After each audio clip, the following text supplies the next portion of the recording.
So on to your research and scholarship, the trajectory that you've kind of followed, and it's probably intertwined in a big way throughout this period of time.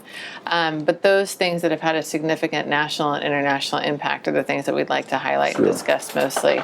And so those things are urban school reform. Feel free to add any to the list. Conditions that promote student achievement. Then the achievement gap is some stuff that you've worked on in there.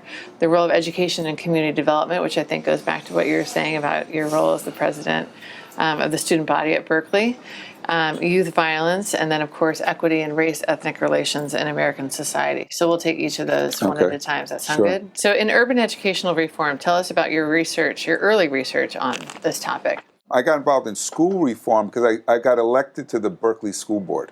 So shortly after joining the faculty at Berkeley, I was convinced to run for school board. My colleagues at Berkeley told me, don't do it. In fact, Jim Guthrie, who was a very senior faculty member, told me he had served, and it was a big drain on time. He said, you'll never get tenure if you do this.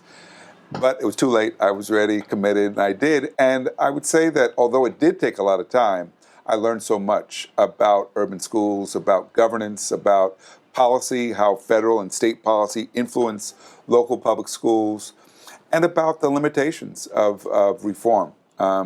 We were already dealing with the achievement gap back then. This was in the early 90s. And we're trying to figure out why a district that was in this liberal community that was diverse was having so much trouble educating its Black and Latino kids. And as a board member, that was particularly troubling because I thought that I could do something. And I started to realize that the most important thing I could do would be to ask the right questions. And I'll give you one example. One night we were looking at the data from the district, and we saw that in every school in the district, there were these big disparities in achievement that correspond to race and class. And then I saw one school, Emerson Elementary School, where that wasn't the case, where Black and Latino kids were doing quite well. And so I started asking questions, what's going on at this school? And it turned out that this was a school that did things very differently, both in the way it engaged parents, but also in the way it engaged kids and provided supports to kids early. And that got me interested in understanding why some schools were making much more progress than others. What were they doing differently? And it turned out it wasn't so much a technical issue with respect to the curriculum they used or the technology. It was much more about the relationships, the quality of the relationships amongst the staff, between the staff and the students, with the parents. Those relationships are really key to creating schools that make a difference. And what about leadership? Leadership is obviously very important. Very important. As well. That school, it was funny because Laura Monroe, who was the principal at the time, was married to the head of the National Guard for California. And the joke was that she was really the general, not him, because everybody listened to Laura. She was a very demanding leader. It was about high standards, high expectations for everyone. And that permeated the entire school, and still does. And you've seen that throughout your research over the years in other schools. So that is replicated when you have those dynamics. It is. And, I've been engaging in this debate for many years, whether or not poverty is an insurmountable obstacle to improving schools. And I would say it's a huge obstacle, and certainly we need to do something to address poverty. And the fact is that it's probably the biggest reason why we aren't making more progress as a nation, because we have so many kids who have basic needs that aren't being met, and typically their schools are overwhelmed by their needs. At the same time, it's real clear that poverty is not a learning disability, that because a child is poor doesn't mean they can't learn. It's about creating the right conditions for teaching and learning. And when schools focus on that, how to create the conditions for support for a child so that child feels safe and cared for, then the possibilities for educating that child go way up. So what are our roles as faculty and also staff and so forth that are operating and working in the College of Education? What are our roles in terms of supporting that type of work? Ideally, if we're working beyond the university and we're working in partnership with schools, it should be to help them create those conditions. Sometimes I visit a school and I can tell right away this is not a place that would be good for anybody, neither the staff nor the kids, because the culture is dysfunctional and the climate is just off. And then I go to schools where right away you can tell it's a warm, caring place where adults are collaborating and kids are motivated to learn. Those are the places that show us what's possible. Okay. So in terms of the work that you've also done, which, like you said, is dovetailed with this, and on that achievement gap, we know that that's been an issue, particularly with Latino, Latina, and African American students over years, and also Native Americans, particularly in certain states. Have we made any progress in terms of the achievement gap and decreasing the gap in terms of size? Not enough progress, for sure. I mean, but I think it's because we followed the wrong strategy. No Child Behind, which was ostensibly focused on closing those gaps, narrowed the focus of education to test preparation, and started using assessment as a weapon against kids. Fear of failure as a motivator, not effective. As a weapon against teachers, don't raise the test scores, you'll lose your job, or principals or superintendents. Fear is not a very effective strategy for improving schools. The alternative is when you see schools where the capacity to meet the needs of kids is being developed in an ongoing way. And when that occurs, the possibilities are great. And I get to travel and visit schools all across the country and in other countries. And I see the same pattern, that when we are focused on building capacity, when we focus on working with communities, and affirming their culture, that we are better able to meet the needs of the children. Okay, so then when you said we do this, I know that you mean policymakers. And also I mean educators. Yes, exactly. Right. So we're the ones that are imputing these draconian educational policies. Oh, okay, the policymakers, right, yes, yeah, are the ones with the ones with the No Child Left Behind and the race to the top and so forth. And so what do we do with that situation in terms of, we'll keep it to our country in terms of American policy, but with implications for other countries that are kind of following our lead, and I use that term loosely. So it's funny because I know you interviewed Eva Baker a little while ago, and a few years ago, Eva and I were asked to, at a big AERA meeting, we got a chance to ask questions of Secretary Duncan when he was in office, and we were the only two that were given that privilege. Where was the invitation? It was at this huge auditorium with thousands of people. And we posed questions about this, about the nature of the strategy they pursued. And the secretary didn't do, I think, a particularly good job of answering them. But right now, we're at a moment where the country is moving in a different direction, slowly. And we're seeing it happen in several states. California is one of the leaders with equity framework. And so we're finally spending money in an equitable manner, putting more resources into high poverty schools than we had. But other states as well. Right now I'm working as an advisor to the governor of New Mexico. And New Mexico is ready to invest in its schools and move in a different direction. And so I'm optimistic that because there's a lack of leadership in Washington, the federal government's pretty much not interested in education, it gives the states more latitude to embark on a different path, and some states are ready for it. And so we're seeing, I think, more innovative approaches to assessment, towards teacher evaluation and curriculum, and I think it will bear fruit. I think I agree with that, especially post the passage of the Every Student Succeeds Act. Yeah. I do think, and this is what concerns me, are the states, and I'm surprised you said New Mexico, and I'm so happy to hear that the governor is actually moving in a new direction, because a lot of our states, California not included, but Sunbelt states, Ohio, New York, are very still draconian in their efforts. And so I know, and back to the accountability conversation that we just had, that policymakers are looking to this still scare, carrot and stick tactics, but now at the school level. And so, that's just kind of a sidebar, but I worry about those states, but I'm so happy, in agreement with you, that I think other states are really starting to think about how do we actually... I'll be in Oregon tomorrow. Same thing is happening. Yeah. Washington State, same thing is happening. Right. So there is a movement. It's growing. I spoke to the chief state school officers. Those are the state commissioners of education from every state in July. And I would say in many of the states, equity is right at the forefront of the agenda, and they're asking tough questions because they're looking at the evidence. The evidence is that what we've done hasn't worked. Right. We've been trying to reform schools now for a long time, and we don't have a lot of progress to show for it. So it's raising the question, how should we spend money differently? What strategies should we invest in? And I think that's opening the door to some different approaches. So what's your strategy for impact in terms of the research that you've done? Throughout the academy, we talk about, we do this research and then it just gets buried or whatever it might be. And we all are talking about high impact research. And you clearly have high impact research. So what is your strategy in terms of that? Is it working with local policymakers or state leaders or state school boards of education? Like, what have you found to be the most successful? In general, I've found working at the local level to be much more impactful, because that's where the rubber meets the road, right? If you're working with a superintendent or a mayor on an set of issues they are concerned about. When I first moved to Boston, they were very concerned about the performance of their high schools. I did a study with Tom Pizant, who was the superintendent at the time. We looked at 10 high schools in Boston and the reforms that were being done to them. And the question we wanted to know is, where were we making progress? Why were we not making progress in other places? And several of the schools that we identified, Boston School of the Arts, Fenway High School, these are still very good schools. And what made them good was the flexibility that the district had provided that allowed the leaders in those schools to work in different ways with the staff and with the kids, so that they really could focus on engagement rather than simply test improvement.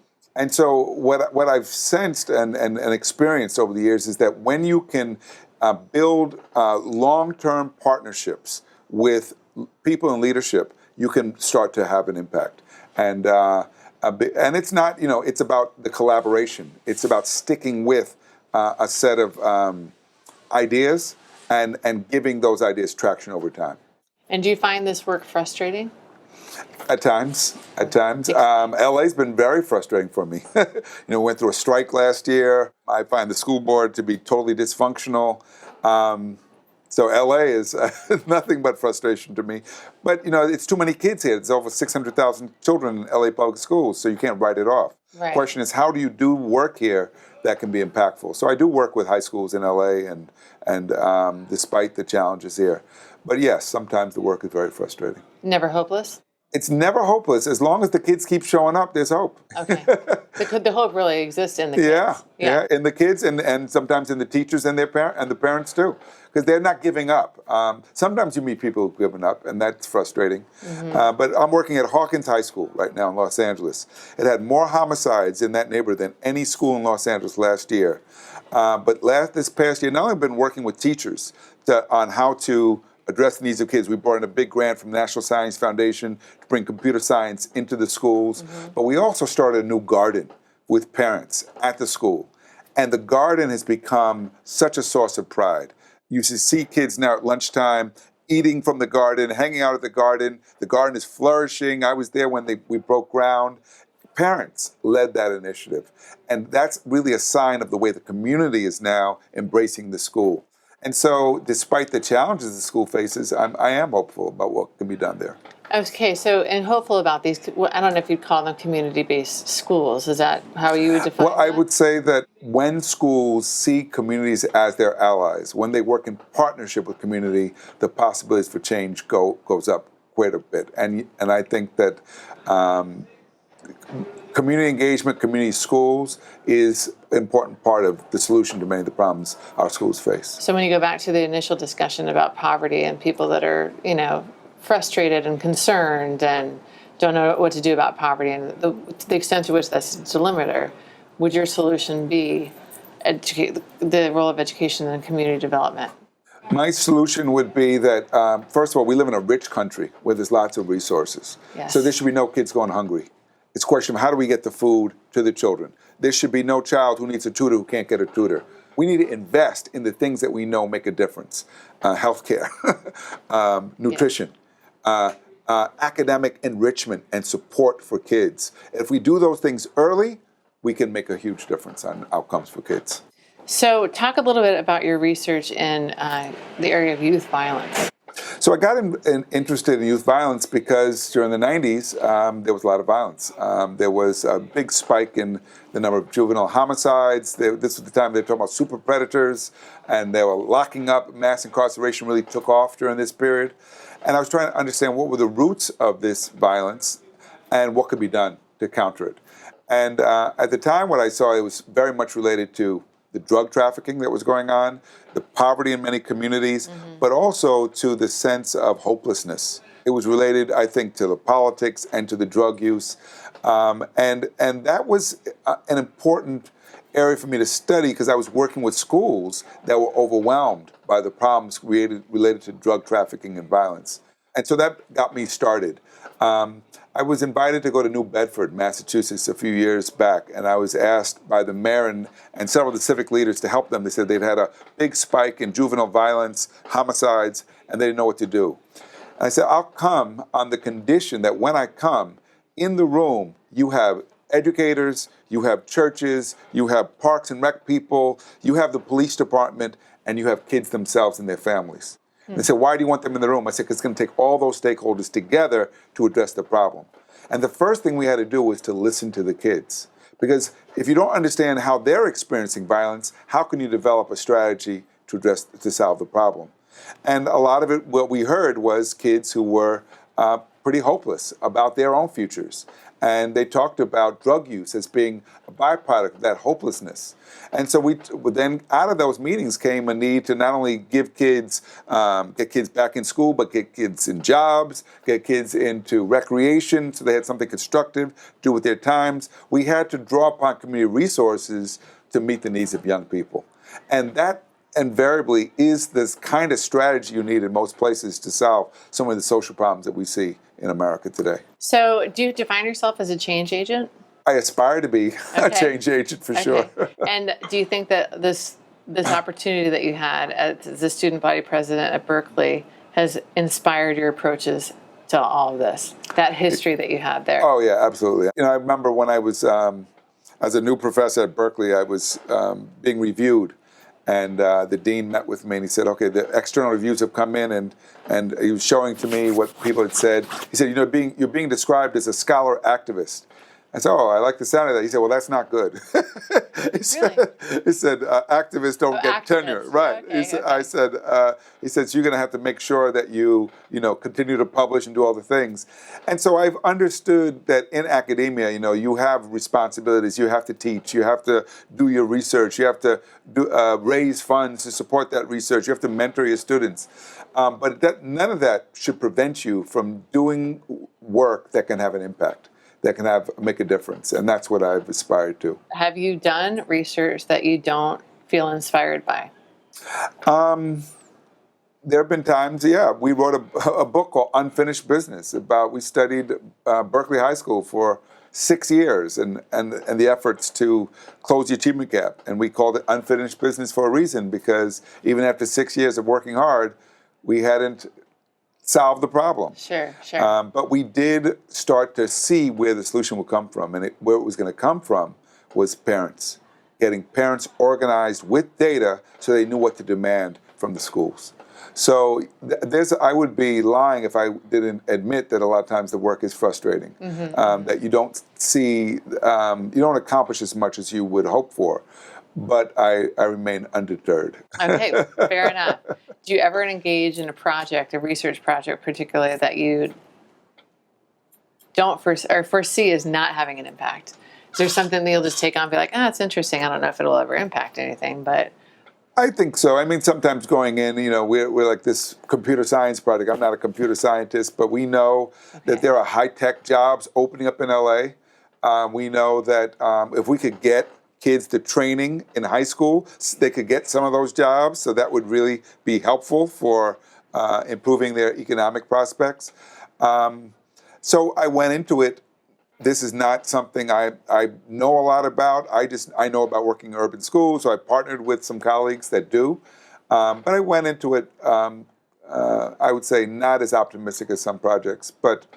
And it still remains to be seen what kind of impact we'll have. So it sounds like everything in which you engage, you're A, not in this particular order, you're inspired in some way, and B, you always think it's got the potential for impact. Yes. Okay. Good. Yes. On that note, otherwise I wouldn't do it. Exactly. And I'm like that too. So I'm inspired by hearing you talk about this because it's inspiring me. I have a question, just a disciplinary question. How do you define yourself, given all of this high impact work that you do and the work in the community and work with children, and how do you define yourself as a methodologist? So I'm a sociologist still, and I would say the methodology depends on the question. and the kind of research. Sometimes, so in my work, we've used qualitative approaches to interviewing, ethnography, but we've also done survey research and how to use quantitative methods to analyze data. More recently, been doing some geographic mapping work to try to understand how what's happening in the local communities is impacting schools. So the methods really match the question much more than my own particular commitments to a certain research strategy. So you're open, you're more, would you define yourself more as a pragmatist then? Definitely a pragmatist. Okay, okay, good. All right, so then and again, all these things are intertwined, but your research on equity in education, can you talk to that a bit? I would say that my interest in equity and how to get more equitable outcomes for students and how to improve schools, and particularly in high poverty communities. That's been there from the beginning before we were calling it equity. It was just what I was concerned about.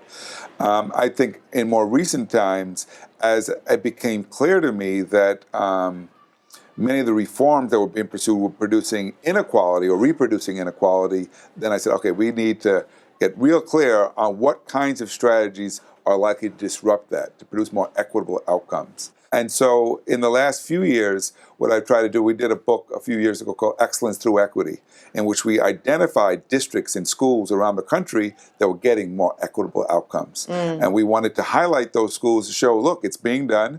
This is what they're doing to get those better outcomes, as a way to try to change the conversation. Because I think too often you have people on the kind of the left, and especially in academia, who say, well, until we get rid of inequality and capitalism, nothing will change.